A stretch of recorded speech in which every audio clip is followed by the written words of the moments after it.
Guys, ayan. Ito na naman guys.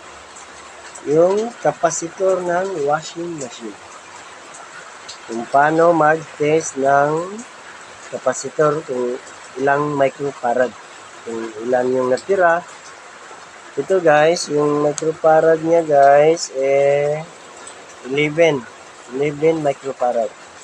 I-test nyo guys kung paano o malalaman nyo guys kung ilang microfarad na lang yung tira. Yung iba guys, inaina na umikot. Yung iba, yung pumutok na. Yung lumubo. Ayun, talagang sira na yun. Ito, umiikot pa to guys. Ayun, iti-test natin guys. Gamit yung digital tester. Dito mo malalaman guys kung ilang microfarad. Kaya kung nag-ayos kayo ng washing machine guys, ito. Gamit ito, digital guys, ay huwag yung analog guys. Yung sa yung sa timer ng washing machine, pwede analog yun. Ito naman, digital. Okay guys, set nyo guys sa capacitor.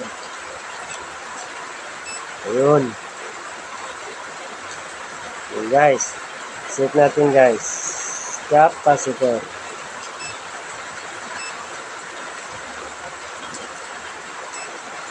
Ayan guys. UF guys. UF. Ayan. Kahit babalik na rin to guys. Wala tong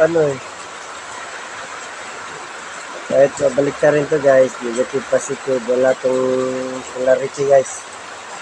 So, yun. So guys nakita ko sa inyo kung ilan yung tira. Ilan na yung natira ng kapasitor na to sa washing machine. 11 to guys, 11. Kaya dito mo malalaman guys kung sira ba o hindi. Kaya mag-ayos ka ng washing machine, talagang guys, talagang may tester kayo guys. Kagaya ng timer. Ayun. Ito guys, papakita ko sa inyo guys. Ayun. Kahit babaliktad guys, okay na to guys. Kung ilan. Ayun guys, 11. Wala pa tong bawas guys. 11 sakto. Ayun, sobra nga. Ito lang guys, yung kapasitor. Yun, maiksi lang video ko guys. I-share ko lang sa inyo guys. Yung mga bago pa lang guys. Ayun guys, 11. Try natin ulit guys.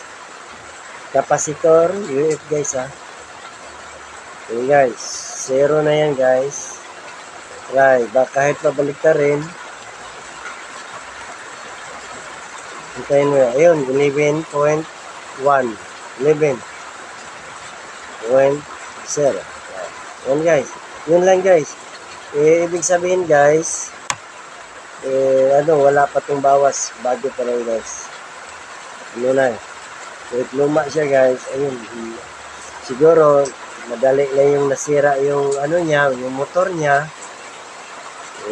Sa may-ari yata, baka nabasa. Ito yung kapasitor guys, bago kahit luma na yung tingnan kasi baka yung motor nga sira o ano kaya. Okay guys, good.